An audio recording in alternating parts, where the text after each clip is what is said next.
You're listening to the Options Insider Radio Network, the home of the Options Podcast.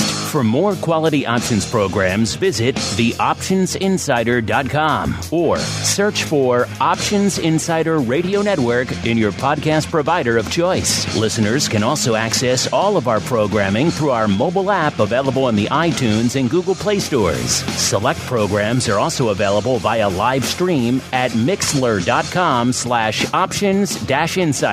That's mixlr.com/options-insider. Don't forget to follow along with your favorite programs and submit your own questions for the hosts at twitter.com/options, stocktwits.com/options, facebook.com/the Options Insider, or via questions at theoptionsinsider.com.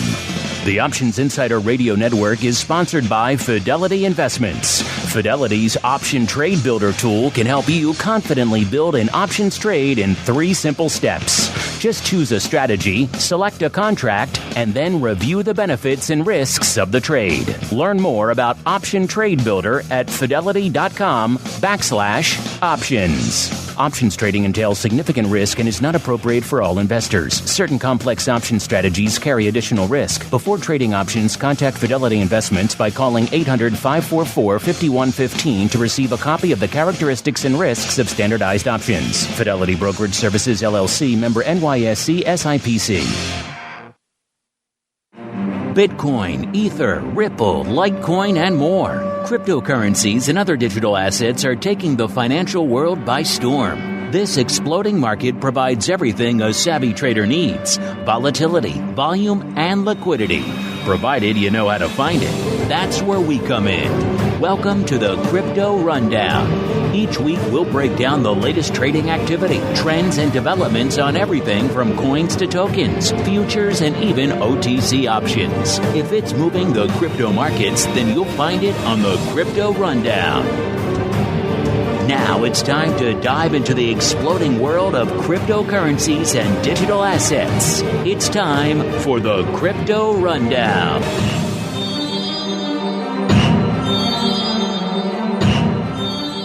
All right, everybody. That music means it is time once again for the Crypto Rundown, the program here on the old network where we break down the amazing, scary, shocking, volatile, all sorts of adjectives world of crypto trading from a bit of a derivatives perspective. My name is Mark Longo from the old optionsinsider.com, as well as from the ever exciting, at least we hope so, Options Insider Radio Network. Happy to dive back into the world of crypto. A lot has been going on since our last show, and we got a great guest to help me do just that. So without further ado, let's roll right on into our crypto hot seat.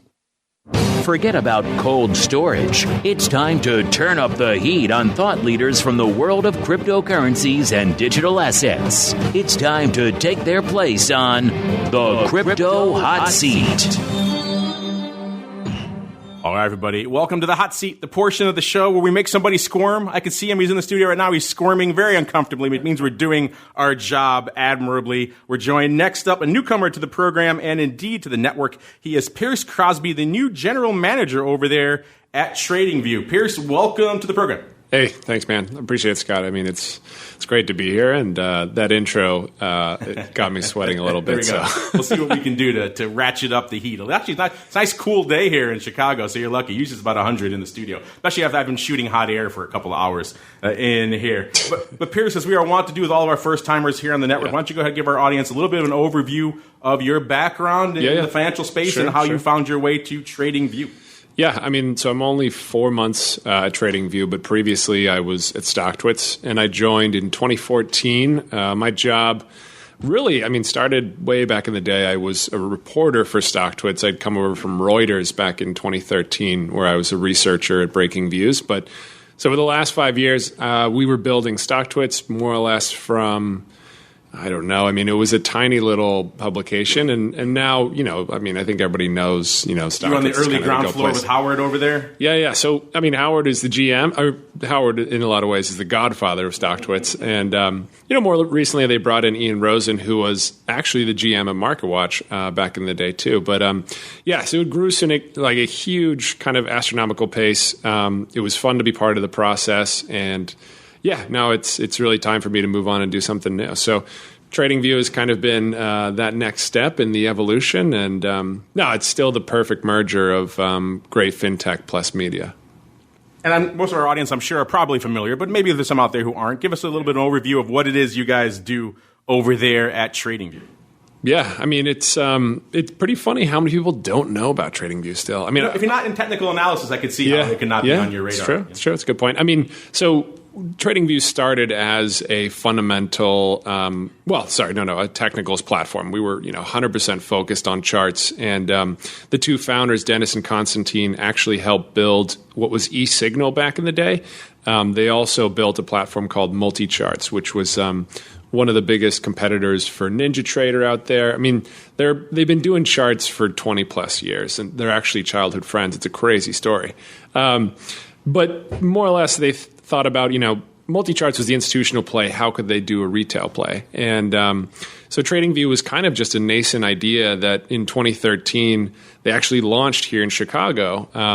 They did Techstars for 2013 here. And their whole focus was, can we provide institutional grade charting for the retail network? And it started just like that. Next thing you know, we're growing at 60% year over year. We got 10.5 million users across the platform every month. And they come from all over. I mean, these are FX guys, these are stocks guys, these are crypto guys, these are, fundamental and technical traders. And, their whole job really is to just, do research and produce great charts. And that's kind of how it's been.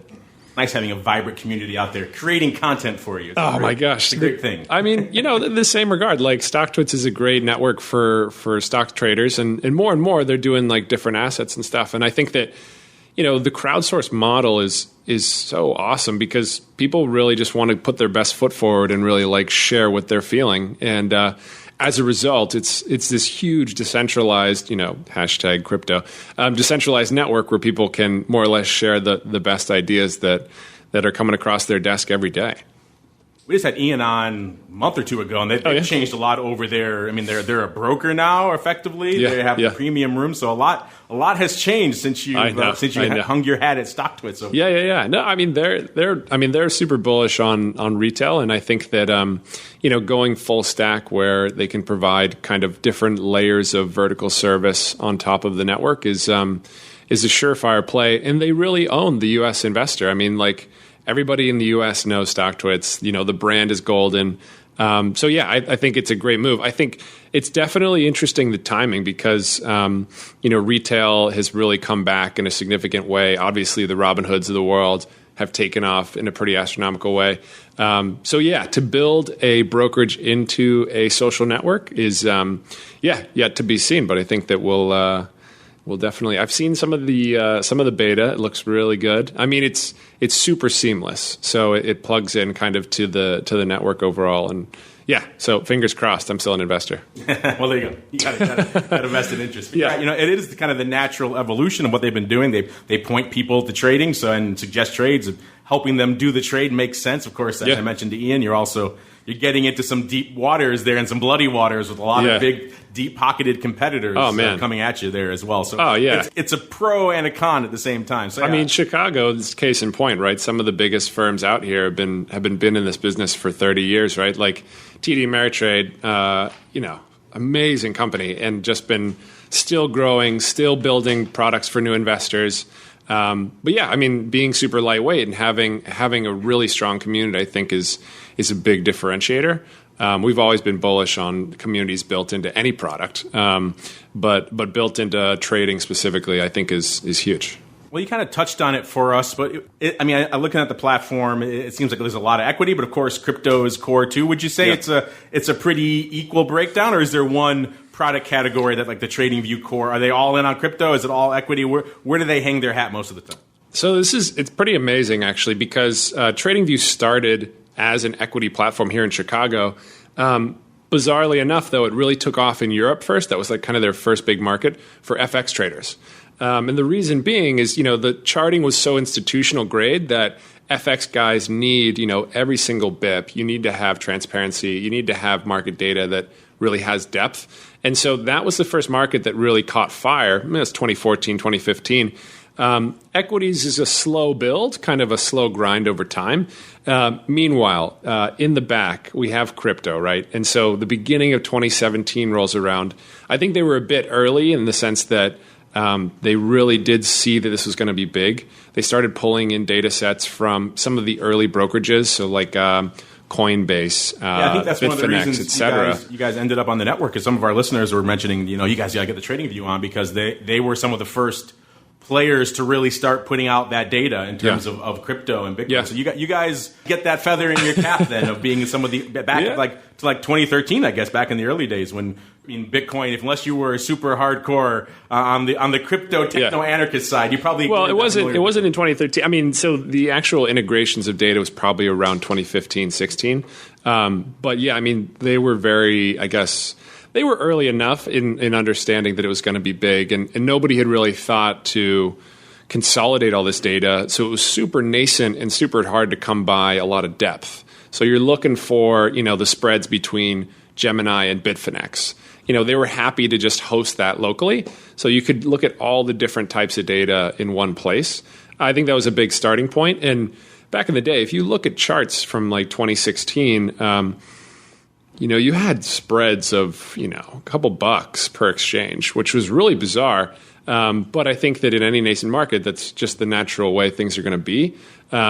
So they just, said, okay, let's open source it and make it available to everybody. The next step of that, and kind of what we've been pushing on more lately, is actually integrating directly to the brokerages, so that, if you are, holding your assets with Binance, with Coinbase, et cetera, you can actually trade directly through TradingView, so you don't have to go back to a separate app to do it all. But data was the first step, brokerage is the next step, and we're trying to do more and more for the investor. But they started with charts and data. That was literally how it went. It does seem like crypto has run away with the platform these days. You have a lot of crypto players, like top, front, and center, all the different tabs. Would you say you guys are kind of almost first and foremost kind of a crypto platform now? I think it's hard to deny that when crypto really came to the forefront. A lot of these guys had never traded in their life, but they were so interested in the concept of cryptocurrencies.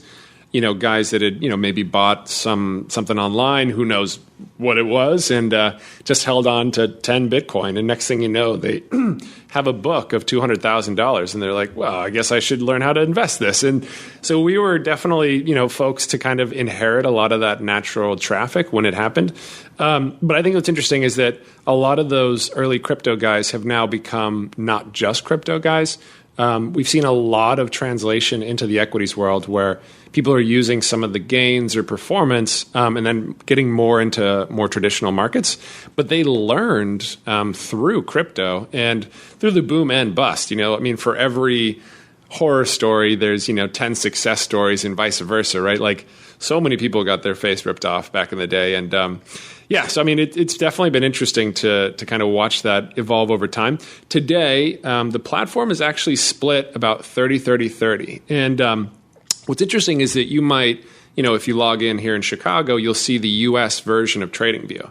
Funny enough, we have 35 versions of TradingView all over the world. So if you were to go to Japan, you'd have no idea what you were looking at, but it's actually TradingView Japan, and it's a huge FX market and equities market, but the people in the U.S. would never see that. So it actually breaks down to about 30-30-30 FX, crypto, equities. So it's almost split straight down the middle. In the U.S., we have had that insane kind of parabolic curve of crypto traders. But now that initial curve has kind of waned, I think they're evolving into becoming more sophisticated investors. And as they make that transition, I think that they're looking at different markets, options being one of them. But I think equities, case in point, technicals and equities go hand in hand. So, it's been a great market as well. It sounds like you guys are kind of doing the reverse. Usually we see a lot of the audience coming from the the traditional stock world, and then dipping their toes as they start to learn about these crypto things. Let's try these things out. There's some volatility there. There's some action. There's some things I can sink my teeth into. Sounds like you guys are doing the opposite. You're bringing the folks from the crypto and luring them to the dark side of, let's say, Apple. Things like that. Oh, God, yeah, the dark side. No. Yeah, I mean, should you invest in Tether or Netflix, right? No, I think that it's definitely a sharper learning curve. I think the thing is there's such volatility in crypto. The folks that have survived that are definitely hardened for it. And, I think that, again, it's hard for them to transition into a more mature market like equities. But I think that ultimately a lot of the volatility has also scared a lot of people off. And so they're looking for more, I wouldn't say traditional, but more or less traditional assets that aren't going to move 20% a day. If you're investing in Apple, you're looking for 0.5%. It's not something like, even 0.5% is billions and billions. But yeah, they're looking for less risky assets. And on top of that, liquidity as well. I think that, more recently I've just been watching, and I actually just made a presentation down at Traders Expo about a lot of the volume coming into the market in the whole crypto world. And it's been really interesting to see assets become more liquid, because I think that was one of the biggest concerns when this whole got started was, if I'm in really heavy into Monero or Dash or one of these kind of secondary coins or altcoins or whatever you want to call them, will I actually have an opportunity to sell, or I just got to, hodl and, wait until somebody tries to clear my trade in 2 months and I've lost 40% of my portfolio. So I think liquidity is a big thing, and thankfully, I think that the crypto market is getting that liquidity now, and we're really seeing it with some of these market makers and stuff coming into the foreground. Yeah, it's been a big topic of conversation for us here, as you might imagine. A lot of the Chicago firms are getting into that fray in some interesting ways. Speaking of interesting, one of the things that always fascinates me, you guys are obviously a very technical analysis focused program or platform, and I've heard mixed things about the efficacy of technical analysis in crypto. Your first thought is that, it's a completely different asset class. Your usual Fibonacci's and the low-hanging fruit are not going to apply at all. And then you start hearing from people, actually, it's the opposite. They work better. And then you hear some other people saying, well, that's not the case anymore. So it's been fascinating to hear people who are on the technical side kind of exploring the efficacy of technical analysis. What are you seeing? Obviously, you guys see an aggregate a lot on your platform. What are you seeing and hearing from your users on the efficacy of your traditional technical analysis in the crypto space? Yeah. I think that everybody started when you were actually trading, there was not a lot of information to go off of, especially when, there's a couple headlines that come out about, maybe Coinbase is going to launch coverage for XRP or something like that. That was the majority of the news that was actually coming out of these things. So if you were a trader, I think it's super hard to actually get your head around what are the fundamentals here? How can I actually come to a real price? And so day to day, a lot of these guys were just going to look at levels because more or less the chart was all you had to go off of. I think some people started watching things like the get rate, so the number of get commits that were being added to a given currency to show the number of developers that were actually being involved. Another thing that obviously people were very on top of was the hash rate, meaning how many servers are actually running against a given blockchain. And I think that those are great, but in terms of will that help you make a trade today and tomorrow? Probably not. And so as a result, I think that a lot of people just hopped on the technical analysis train because you could justify that, this is a 200-day moving average, and historically speaking, those, do have a reversal, and so why don't we just jump in on that? I think that was probably a good enough starting point, and as we know, behavioral science-wise, as soon as you get a critical mass that are all kind of on the same page when it comes to markets like that, then all of a sudden it becomes self-reinforcing, right?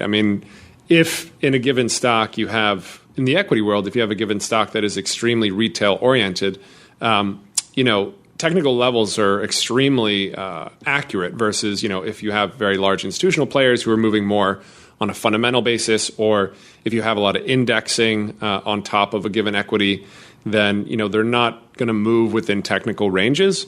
But if you do have majority retail who don't really have a ton of other information to actually trade off of intraday, then it is kind of self-fulfilling. I think that the whole crypto world very much jumped in on that. And now what you see is the institutional guys are actually building models around these technical trades because they understand that the behavioral psychology is there to be self-reinforcing. And as a result, even the bigger guys are now trading off technicals, which who would have thought that institutional grade, multi-billion-dollar funds would be using 200-day moving averages and fibs, but they are.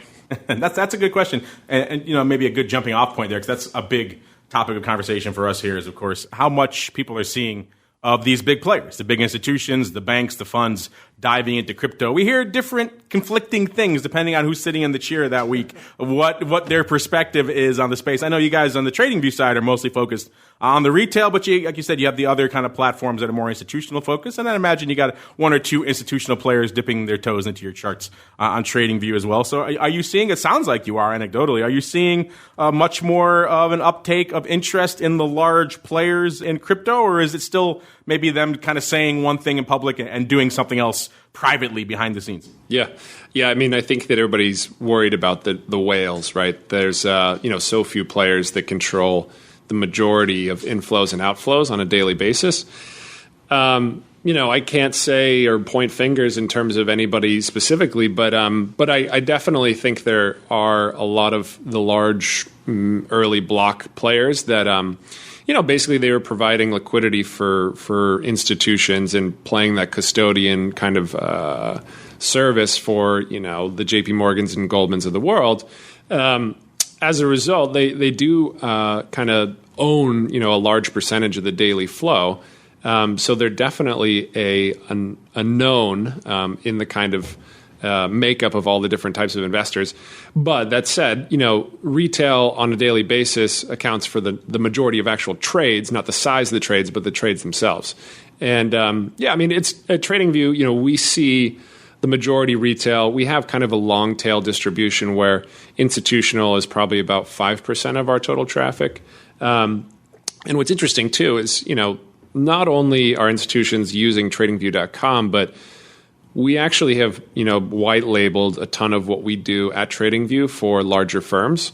So if you are an institution that actually wanted, hardcore technical analysis, visualization tools, blah, blah, blah, blah, blah, we now just build that into your platform. So I guess that in terms of the other side of who's using TradingView are the firms that have built this internally versus those that are actually using .com. I mean, from a compliance standpoint, we've actually run into some issues with some firms because, we have chat built into TradingView, and obviously, there's certain risks in that regard. You have traders talking about markets all day, and so we've been firewalled numerous times, and in order to get around that, we have to do some kind of custom building for them on the other side. So. Yeah, try broadcasting live with some of the largest players in the world of derivatives. I can't imagine. See the compliance people start knocking on your door. It's a fun. How are they not knocking down your door? They should be knocking right now as we speak. You're right. So maybe they are. That's what I'm hearing through the end of my headphones. But you're right. That compliance dance is a fun one. We have to do it all too frequently. It is a fun area to be in, and I say fun with air quotes around that. You can't see that in the audio version, but definitely not my most favorite part of the space. Speaking of the favorite parts of the space, you kind of touched on a couple interesting things. I'm curious now that you're kind of taking over there afresh over there at TradingView. Where's the focus going forward? Is it on, you mentioned the kind of international versions? Is that where a lot of the push is coming? TradingView Asia and everything else? Is it going to be some of the integrations you kind of mentioned with the brokers? Where's the big push coming? Is it more tripling down on crypto? Where's the next kind of iteration coming? Yeah, I mean, there's a lot of different ways to expand. Constant internal debate in terms of projecting our next 18 months. In terms of the next 6 months, we have a map. It's pretty straightforward, but international expansion has been an incredible place of growth that we've already kind of owned. That said, there's still new markets that we're seeing insane growth rates as well. I mean, Brazil is growing 12% per month, right? So compounded year over year. It's an incredible market. I had no idea that there were that many technical traders in Brazil, but I guess here we are. But on top of that, we do have some interesting things coming up that we can definitely talk about. I think the brokerage segment is very known. We're integrating a lot of the large equity brokers here. One of my reasons for coming to Chicago, do some meetings, but on top of that, a lot of the crypto brokers, a lot of the FX brokers, so that irrespective, right? We don't mind if you have StockTwits broker or Voyager, which is a platform from Toronto, or TD Ameritrade or E-Trade or what have you. We want to be agnostic and just pipe into everybody, because at the end of the day, if you're a broker, what you really need is trading flow, and so the easier we can make that for the consumer, the better. And we think that if we do that as a service, it creates a better customer relationship for us as well. So that's a big segment that we're driving into. Today we have a lot of the big FX brokers, which is their strongest segment in Europe. But we just announced TradeStation is live. We have in the pipe 7 equity brokers here in the U.S. So pretty much the folks you can imagine. And we'll announce those pretty soon. I'm really excited about that just because it opens up a lot of different doors for us down the road. And on top of that, I think one of the things that is totally different and something that we hope will be a completely new market for us actually is, Twitch. Have you ever heard of Twitch? Like Twitch TV? Yes. We are exploring different ways to integrate with that because you're right. It is an interesting new audience who's out there and they're streaming their Fortnite or whatever, and then maybe they want to talk a little trading too. Yeah, exactly. So we're actually probably one of the first partners of Twitch that's using their back-end tech to develop a live streaming product so that you can live stream on TradingView.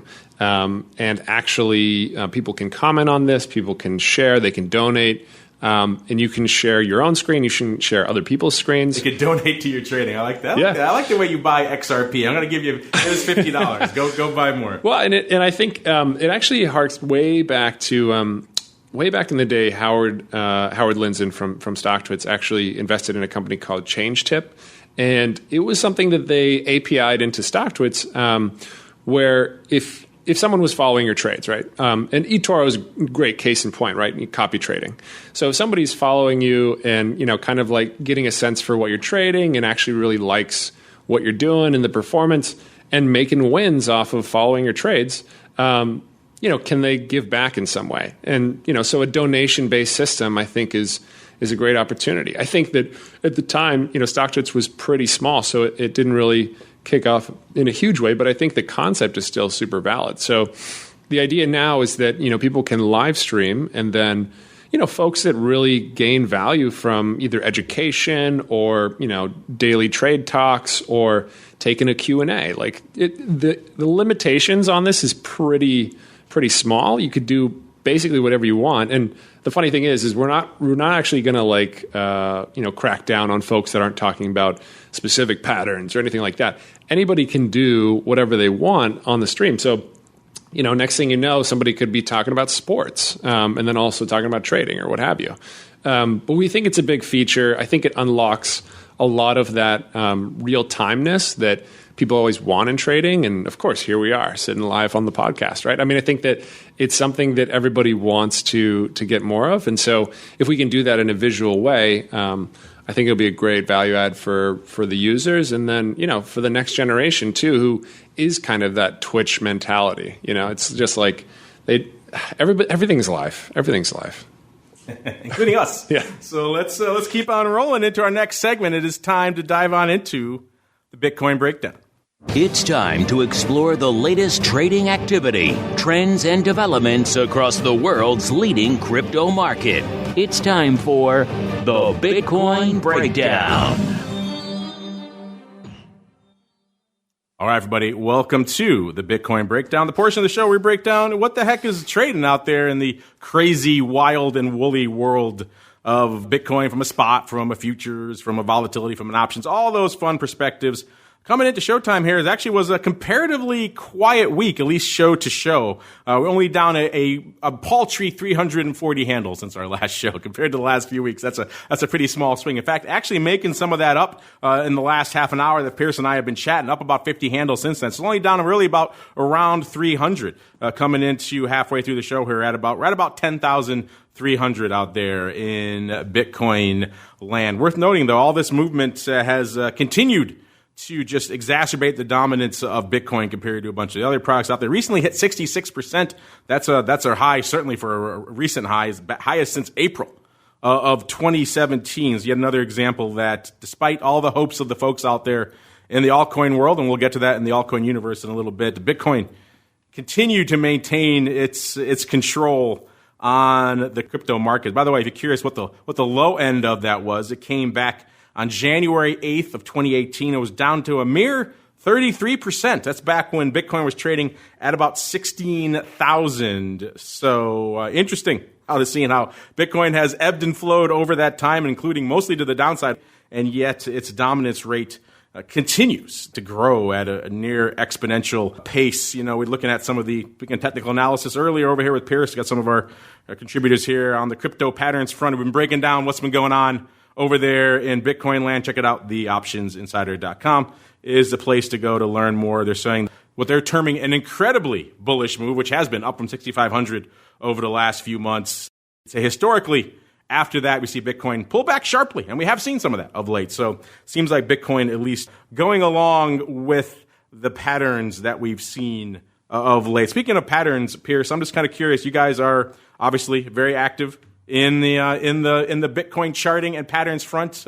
Without getting too deep or revealing any secret sauce, I'm just curious, are you seeing anything maybe anecdotally across the broad swath of TradingView accounts? Are they in general, you kind of joked about the hodlers before, but they in general, do they fall into that category? Are they super hardcore? Were they maybe lamenting when Bitcoin was threatening 3,000 to the downside? Were they cheering at 14,000 to the upside? What kind of stuff are you seeing just in aggregate over there in the audience? Yeah, I mean, the aggregate network is not hodlers. I think that a lot of those folks were kind of blown out.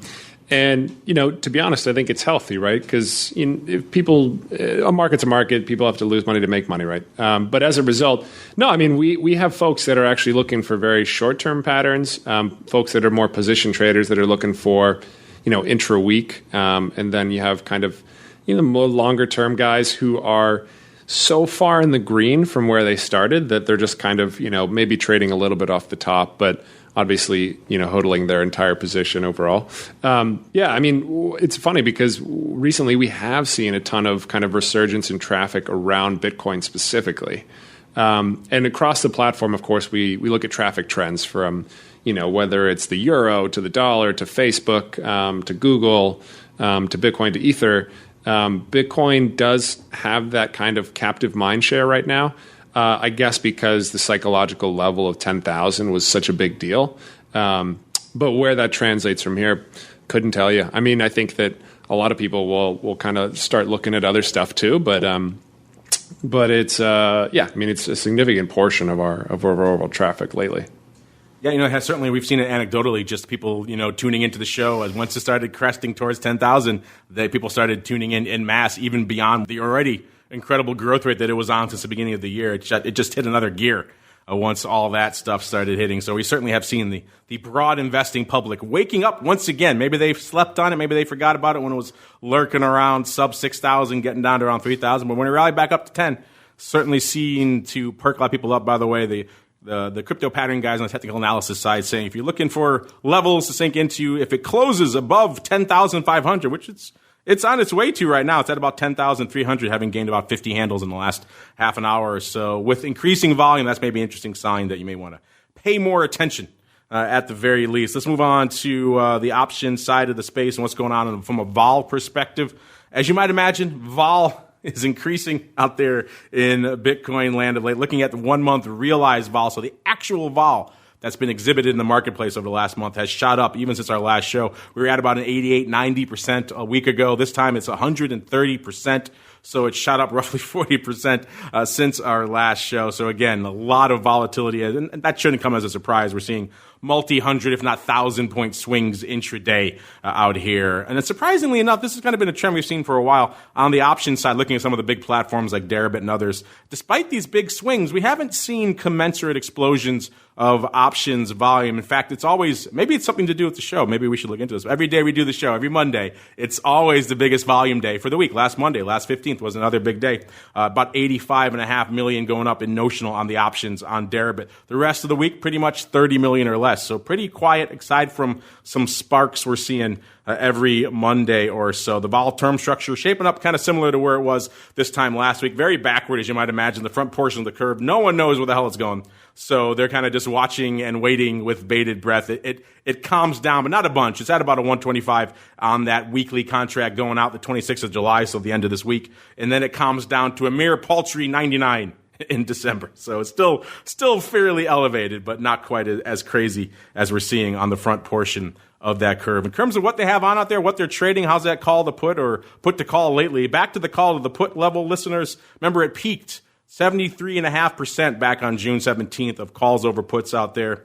Last week, it was almost 50-50. It was about 54%, so calls to puts almost equidistant. This week, the call is getting a little bit more love, maybe as we're seeing some of this retracing of late in the near term, up to about 62% from about 54.5% where it was this time a week ago. Also seeing growth in the open interest on the options. Again, most of this on the Deribit platform. OI up to about 400, almost 490 million from about a little over 403 million a week ago. Remember that peak that hit a record not too long ago, just a few weeks ago, of about 635 million. So there was size OI. A lot of that obviously came off with the expiration cycle and the turn of the month, but a lot of that looks like it's being reestablished over the past week. So a little bit of interest, a little bit of action, a little bit of excitement out there from an options perspective, at least from an OI perspective. Where there isn't a ton of action and interest right now, at least today, are on the Bitcoin futures. Q2, huge rock'em sock'em robots quarter from a volume perspective and ADV perspective for the Bitcoin futures. Today, not so much. Coming into the latter half of the show here, we're seeing the future, that front July contract, at about a 10,285, off about 175,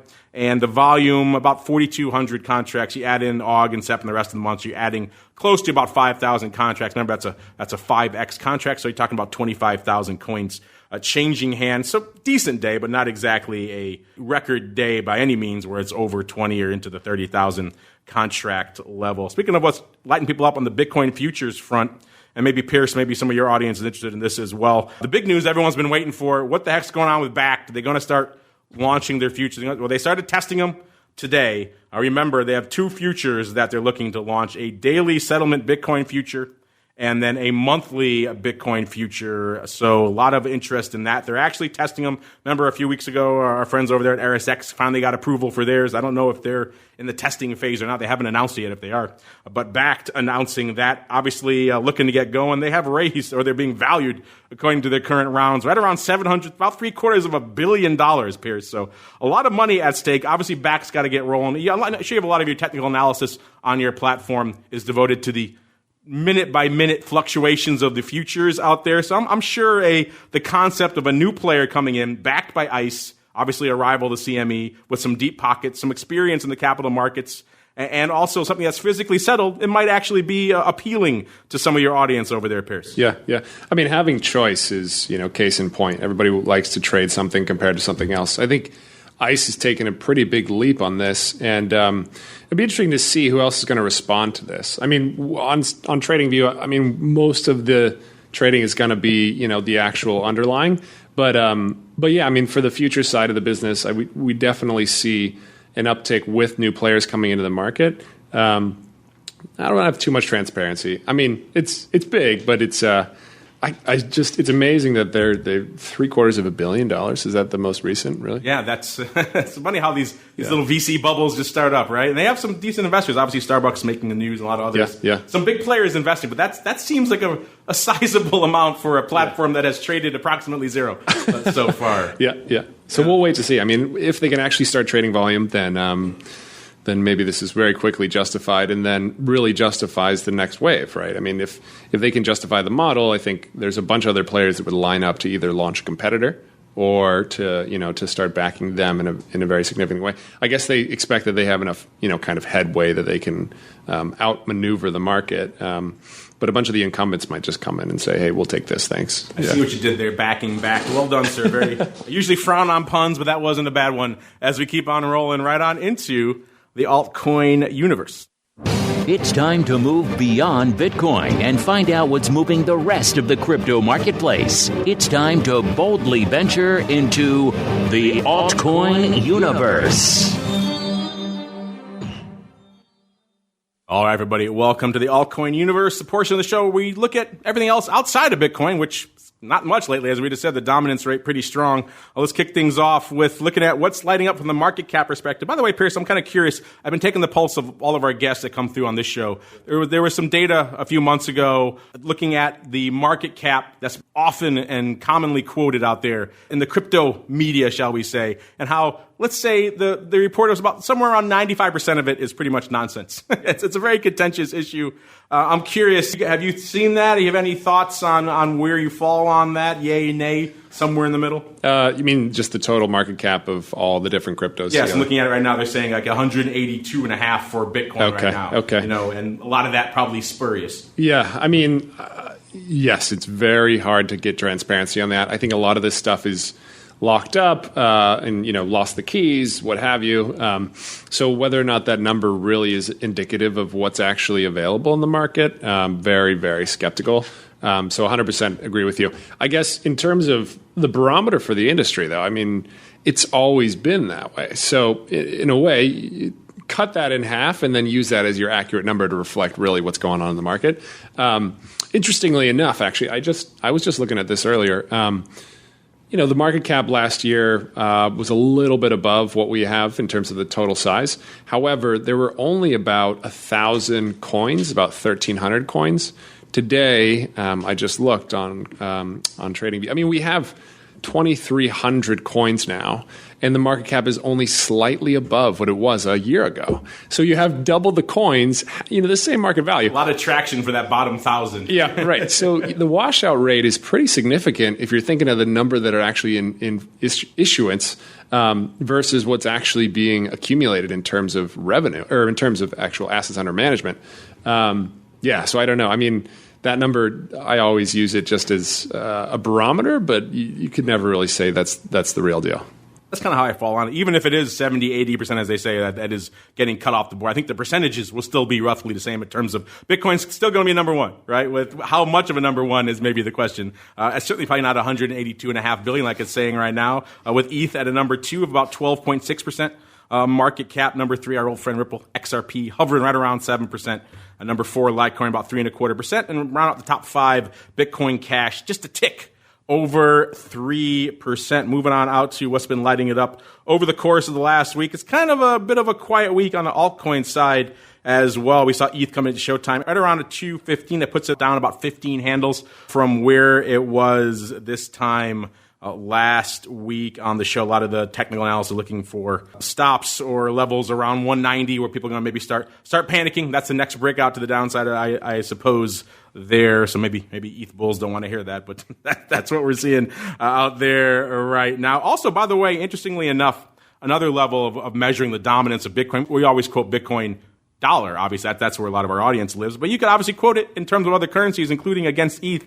And right now, coming into showtime, we saw one ETH was worth just 0.021 Bitcoin. That's down 82% since the high it reached also back in Jan 2018, which was 0.123 Bitcoin. So Bitcoin price pretty much the highest it's ever been in relation to Ethereum, which is kind of interesting. Again, putting more ammunition in that argument that it's all Bitcoin all the time and the rest of the altcoin are second fiddle for a lot of the audience out there. Certainly that was the case for Ripple this week. XRP doing a whole lot of nothing, at least net show to show here. Pretty much almost unched, hovering right back around, it gapped up to 40. Everyone thought, okay, we broke out of our range. It was locked in the low 30-cent range for so long, and then went right back down to it.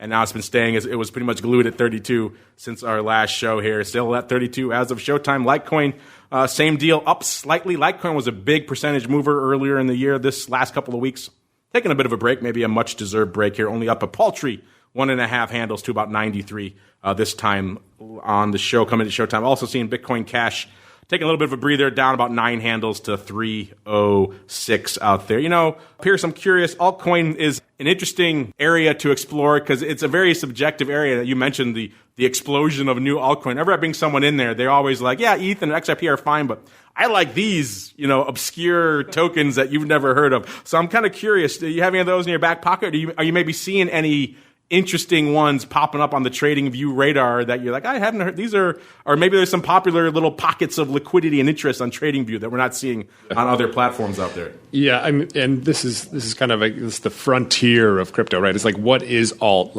And even it's kind of funny because the crypto hipsters are kind of like, oh, you're not nearly alt enough. You got to go way more alt. You got to get in that sub 100, the bottom 100. then you're super alt. Then you're really diamond in the rough, right? I'd say alt in general. We're actually pulling traffic trends, and this is kind of how I gauge interest on TradingView. We have kind of access to this global platforms database, so we know every single person that comes to the site, what they look at, what kind of stocks they're trading or what commodities or what futures or what crypto. Obviously, Bitcoin is the majority of the crypto traffic, and I think that's just the nature of it's Bitcoin. In terms of the alt space, I listened to earlier in the show, but it is quite dominant, sir. Yeah, it's quite. We got that. The way it is these days. But interestingly enough, recently, June and July, we've seen a lot of interest resurgence around LTC. And also Ripple. And I think that the Ripple story is one that's parallel to the Facebook story.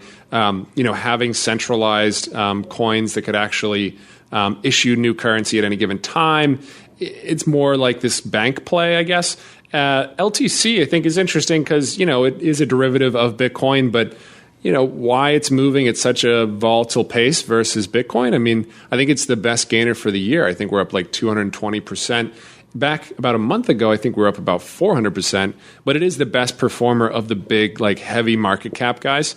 So it's interesting that on TradingView that's got the majority of the traffic besides, why isn't Ether? It's so interesting to me that Ether has no longer become a tradable asset. It's like everybody's kind of moved on to nothing. Right, because it was the hot one. It was so hot. ETH and XRP, all you heard from anybody. And then lately it's, so interesting. This obscure altcoin that you never heard of. Yeah. Ugh. Crypto hipsters. Yes. Has been a fascinating dance. I'm expecting you guys have some fascinating questions, so let's get to them. A little bit of your crypto questions. You've got questions about crypto. Who doesn't? It's time to find out the answers to your crypto questions. All right, let's kick things off. Why Mal 55? Said that 5 times fast. Asking a question. We kind of touched on this earlier in the show here, Pierce. He wants to know, are the big banks and the rest really coming to play in crypto? Well, hopefully, Wymal, you've been listening to this show for a while because we've had a slew of guests pontificate. I should probably put up a separate show, just everyone weighing in on that one subject. We've had so many different thoughts and ideas out there in terms of what people are hearing publicly from these big institutions and what they're seeing behind the scenes in terms of staffing up and trading. We just saw Binance's CEO coming out recently, just this week, saying they have not seen institutions growing faster on their platform. They've seen institutions, but it hasn't really increased tremendously in 2019. He says, according to their data, 60% of their trading volume, the same volume as last year, is still retail. So the percentage hasn't changed in terms of institutions. So interesting stuff. But Pierce, you said you're kind of seeing and probably hearing behind the scenes just from the firms that are using your platform now that you are seeing a little bit of a resurgence. Maybe you have some words of calming or encouragement here for Wymal, who sounds like they're a little bit concerned. Yeah, no. It's a good concern to have. Ideally, all this will eventually have more institutional adoption and then justify a lot of the economics that you see on your side. I would give you kind of two tangential, somewhat non-quantitative judgments. One is J.P. Morgan is just spinning out their custodian, and so the crypto I forget the formal name now, but they're spinning it out into a standalone. The reason being is they want to interplay it between all the banks, and so. Binance might not see a lot of that volume because J.P. Morgan's going to do that themselves.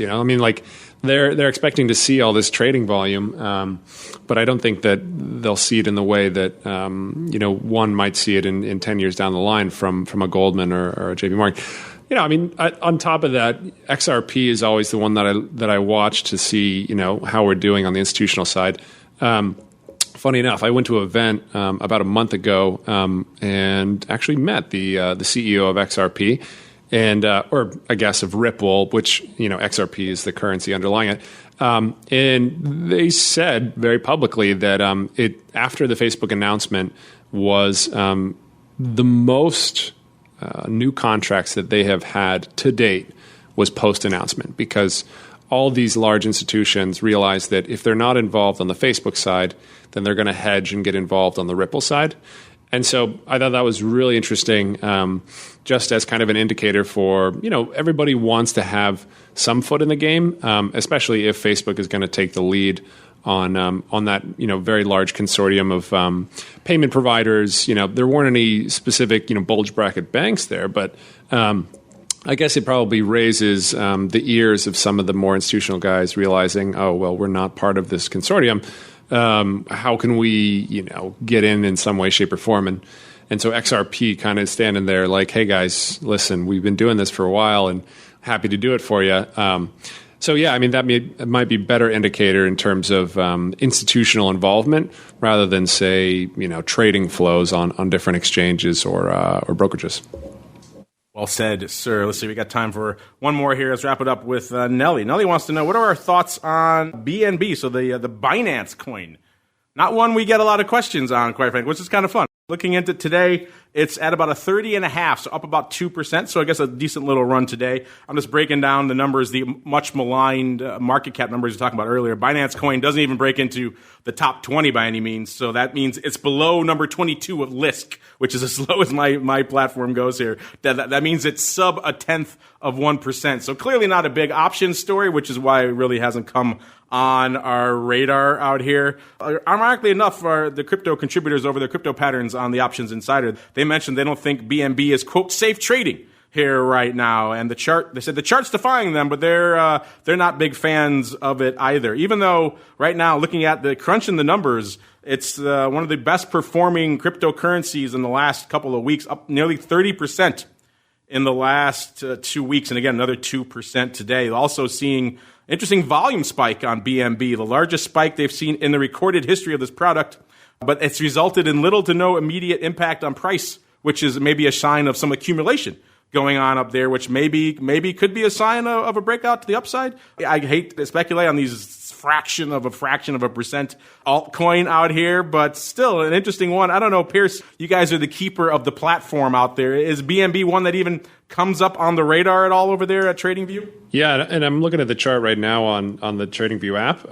There's a ton of volume, and in terms of the performance, I'm not going to lie, that's 700% or something over the last year, maybe? No, less, a little less, but still, yeah, this looks like a massive run-up, although that's its entire history. It looks like it launched this year. I'm super unfamiliar, so I can't comment really in terms of, bullish or bearish. I'd say, general macro trends that we see on TradingView, this hasn't really broken into our radar. I guess that this is maybe something that, Binance is doing to match, Tether or all these kind of coins that kind of underlie other coins and different securities that underlie brokerages. Yeah, can't say much, but obviously it's a great looking chart in terms of this is a long-term play or this is just kind of that short-term momentum and insanity, right? Yeah, clearly chart-wise it's attractive. And maybe we all should be paying more attention to it. Yeah. But you're right, it is a new addition. It's fractional market share at best, so it's not one that really comes on our radar. But Nelly could, maybe it's a suggestion for us to put it into a rotation. She must be a hipster of sorts probably. In the crypto world. This might even be too much market cap for the super hip. If it's not sub 200 of the bottom 2,000, then it's not cool. It's not sexy at all. Great question, Nelly. Maybe we'll put it into our rotation. We'll keep an eye on it. Certainly, this chart merits further watching, and maybe as Binance Coin climbs the ranks a little bit, we can come back and maybe hopefully get a little bit more volume and volatility and maybe some options flow on, and then we can really sink our teeth into it. Unfortunately, listeners, that music means we've come to the end of another epic journey through the world of all things crypto. We talked all the technical analysis and all the fun stuff going on in the world of TradingView. Touched on all the things going on in the world of Bitcoin, options, futures, all that fun stuff, volatility. Got into a little bit of altcoin, got into some of your questions, which took us farther afield into more altcoin, which is always fun. But before we go, Pierce, I want to thank you for sitting with me in the studio here today. Always fun to have new players coming onto the show.